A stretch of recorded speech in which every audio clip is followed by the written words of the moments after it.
Hello and welcome my dear friends, आपका स्वागत करते हैं आपके अपने यूट्यूब चैनल एग्ज़ाम मेरी जान में। दोस्तों, इस वीडियो में आप लोगों से बात करेंगे Uttar Pradesh state medical faculty के बारे में एडमिशन सेशन 2023 एंड 24 के लिए।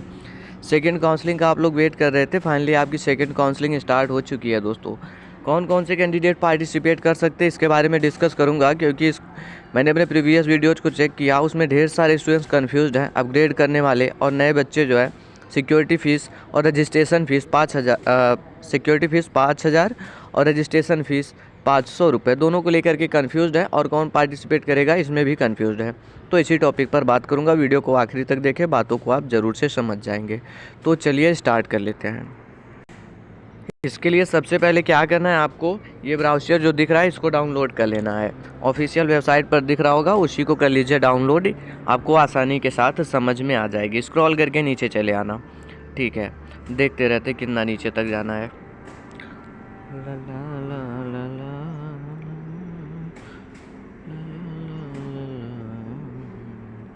ये देखिए दोस्तों, यहाँ पर जो प्रॉस्पेक्टस है सीधे सीधे मेंशन है द्वितीय ऑनलाइन काउंसलिंग हेतु पात्र अभ्यर्थी। तो देखिए, द्वितीय ऑनलाइन काउंसलिंग में ऐसे अभ्यर्थी भाग ले सकते हैं जिन्होंने प्रथम काउंसलिंग में प्रतिभाग नहीं किया था। दोस्तों, आपने रिजल्ट तो देखा ही होगा। रिजल्ट का मतलब ये हुआ, अभी कुछ स्टूडेंट्स बोलेंगे हम तो एग्ज़ाम नहीं दिए तो रिजल्ट कहाँ से देखते। मतलब क्या है, रैंक, कैटेगरी रैंक, ये सब कुछ दिख रहा होगा आपको यूजर आईडी पासवर्ड इंटर करने पे। आपने फर्स्ट में नहीं देखा, लापरवाही कर दी है, कोई बात नहीं, सेकंड में पार्टिसिपेट कर सकते हो। मतलब फर्स्ट में करना चाहिए था, आपने नहीं किया, तो सेकंड में कर सकते हो, कोई इसमें डाउट जैसा नहीं है। नेक्स्ट पॉइंट है, द्वितीय ऑनलाइन काउंसलिंग में ऐसे अभ्यर्थी भाग ले सकते हैं जिन्होंने प्रथम ऑनलाइन काउंसलिंग में प्रतिभाग किया परंतु उनको कोई सीट आवंटित नहीं हुई थी। ठीक है, इसका मतलब क्या हुआ, आपने फर्स्ट काउंसलिंग में पार्टिसिपेट किया, आपकी मेरिट कम थी या बोले तो रैंक ज़्यादा हो गई, आपके प्रेफरेंस के अकॉर्डिंग आपको कोई सीट नहीं अलॉट हुई, तो आप सेकेंड काउंसलिंग में पार्टिसिपेट कर सकते हैं। और ध्यान रहे, आपको फिर से सिक्योरिटी फ़ीस बोले तो 5,000 रुपये सबमिट करने की आवश्यकता नहीं है, ज़रूरत नहीं है। ठीक, 5,000 रुपये आपको फिर से सबमिट नहीं करना है, सिर्फ और सिर्फ 500 रुपये सबमिट करना है, जो कि रजिस्ट्रेशन फ़ीस है। आगे बढ़े, नेक्स्ट है थर्ड पॉइंट, द्वितीय ऑनलाइन काउंसलिंग में ऐसे अभ्यर्थी भाग ले सकते हैं जिन्होंने आवंटित प्रशिक्षण केंद्र में प्रवेश प्रक्रिया पूर्ण करते हेतु अपग्रेडेशन हेतु आवेदन किया है। इसका मतलब क्या हुआ, फर्स्ट काउंसलिंग में आपको कोई सीट अलॉट हुई किसी कॉलेज में, आप गए, डॉक्यूमेंट वेरिफिकेशन कराए और फीस सबमिट किए। ठीक, 19,000 रुपये ऑनलाइन सबमिट हो रहे थे, बाकी जो कॉलेज वालों ने मांगा आपने उसको दिया।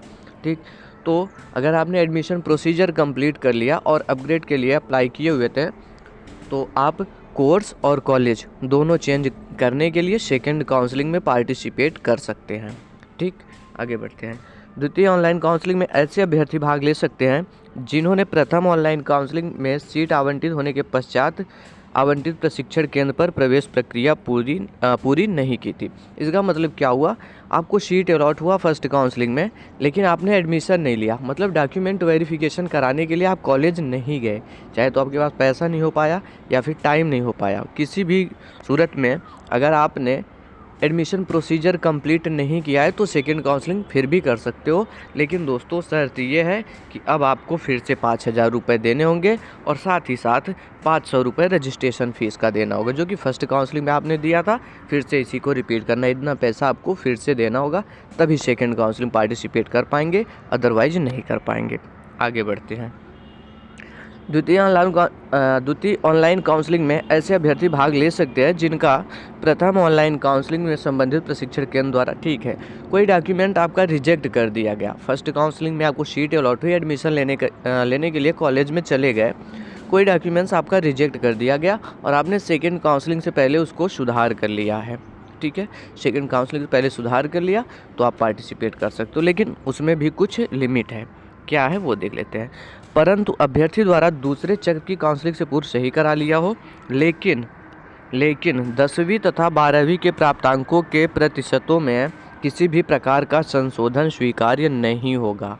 समझ रहे आप लोग, मेरिट जो बनी है क्लास 12th के परसेंटेज के बेस पर बनी है और उसमें आप करेक्शन नहीं करा सकते। उसको सुधार करने गए तो आपका पूरा रैंक गड़बड़ा जाएगा, मतलब गड़बड़ सा हो जाएगा। और भी जो बच्चे, आपको तो अच्छा रैंक मिल गया, मेरिट में उल्टा सीधा आपने किया हुआ था, मिल गया, तो ये नहीं चलेगा। क्लास 10th क्लास 12th के मार्कशीट में नंबर में कोई चेंजेस नहीं होने चाहिए, समझ रहे। ओके, आगे देखते हैं। आरक्षित श्रेणी की सीटों का आमेलन द्वितीय चक्रीय काउंसलिंग के दौरान किया जाएगा। आरक्षित श्रेणी के अभ्यर्थियों को आवंटन के उपरांत आरक्षित श्रेणी की यदि कोई सीट रिक्त रह जाती है तो रिक्त सीटों को, ठीक है, मतलब जो रिजर्व सीट है अगर उसमें सीटें वैकेंट रहती हैं तो इस आर्डर में सीट को अलॉट कर दिया जाएगा। मतलब एसटी में जैसे पीएच, एफएफ, एक्स आर्मी इनको, फिर एसटी के लिए, अनरिजर्व के लिए ओबीसी, ईडब्ल्यूएस, फिर एसटी, एससी, ओबीसी, ईडब्ल्यूएस, इस मतलब इस तरीके में सीट अलॉट की जाएगी। ये रहा, ठीक दोस्तों। यही लोग भाग ले पाएंगे सेकंड काउंसलिंग में, और कौन नहीं ले पाएगा वो भी देख लेते हैं। ऐसे अभ्यर्थी द्वितीय ऑनलाइन काउंसलिंग भाग नहीं ले सकते जिनके डॉक्यूमेंट प्रथम ऑनलाइन काउंसलिंग में फर्जी पाए गए थे। वहाँ बोला कि आपका रिजेक्ट हुआ हो, ठीक हो। रिजेक्ट का मतलब ये होता है कि आप करेक्शन करा सको उसमें। फर्जी का मतलब ये होता है कि आप हो ही नहीं वो, फॉर्म आपने फिलअप कर दिया। एक रैंडम सा कुछ आपको बताते हैं, जैसे शिवम है आपका नाम, ठीक है, शिवम है, यादव है, ऐसा मान लेता हूँ, ज़्यादातर ओबीसी लोग पढ़ाई कर रहे हैं मेरे निगाह में, ठीक। शिवम यादव है और आपने नाम यहाँ कुछ और दे दिया, मान लेते हैं कुछ ऐसा दे दिया दोस्तों कि कैटेगरी दूसरी हो गई, तो ये नहीं चलेगा। आपका कैटेगरी और नाम पूरा मिसमैच नहीं होना चाहिए, नहीं तो आप पार्टिसिपेट नहीं कर सकते, ये फर्जी डॉक्यूमेंट्स में आएगा। इस तरीके में आप सेकंड काउंसलिंग नहीं कर पाएंगे। जो दोस्तों फीस से लेकर के थोड़ा सा डाउट था उसको क्लियर करना चाहूँगा फिर से। देखिए, अगर फर्स्ट काउंसलिंग में आपने पार्टिसिपेट किया, 5,000 रुपये सबमिट कर दिया और 500 रुपये रजिस्ट्रेशन का भी सबमिट कर दिया, आपको सीट अलॉट हो गई, एडमिशन प्रोसीजर कंप्लीट कर लिया, अपग्रेड करने के लिए काउंसलिंग कर रहे हो, तो ये 5,000 नहीं लगेगा, सिर्फ और सिर्फ 500 रुपये लगेगा।